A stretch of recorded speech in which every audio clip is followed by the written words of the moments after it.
Voici à présent un étonnant témoignage qui pose bien des questions sur la place des femmes et notamment des femmes musulmanes dans notre société. L'une d'elles est emblématique à bien des égards puisqu'il s'agit de Diams, vous allez l'écouter, chanteuse révoltée qui a connu un énorme succès avant de se marier et de se replier d'une certaine façon dans la tradition religieuse.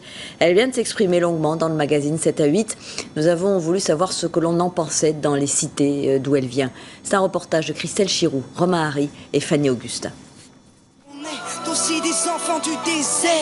Diams la rebelle, Diams, la star du rap. La course effrénée de cette jeune icône des banlieues s'est arrêtée il y a 3 ans. Aujourd'hui, la vraie Diams se livre, elle s'appelle Mélanie, l'image est tout autre. Je comprends tout à fait que ça interpelle les gens, je sais que c'est pas courant, c'est voire parfois sans précédent, parce que voilà, j'étais une rappeuse et tout ça, donc voilà, je comprends. Dans mes rêves, mon mec me parle tout bas. Convertie à l'islam en 2000, Diams se raconte dans une autobiographie. Tout y passe, son succès destructeur, sa dépression et son choix d'être musulmane et voilée. Celle qui était un modèle pour les filles de banlieue, est-elle en train de casser son image ?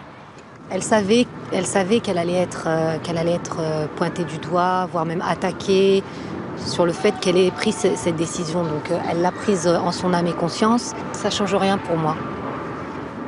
Elle est musulmane, je suis musulmane. Et nous avons les mêmes convictions. Voilà. Après, de son côté, je ne sais pas ce qu'elle pense des filles non voilées. Si elle continue à faire de la musique et qu'elle continue à être voilée et qu'elle véhicule un message qui va dans ce sens-là, peut-être que ça pourra influencer certaines personnes. C'est pourquoi tout d'un coup Sa France à elle se résume désormais à une vie pieuse et ordinaire, entourée de sa fille et de son mari.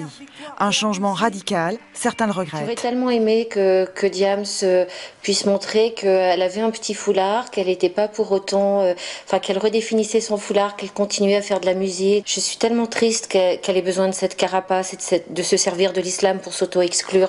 C'est comme si elle aussi, elle disait quand on devient musulmane, on ne peut plus être moderne. Diams n'est plus dans les rimes de la colère, elle se dit tout simplement heureuse.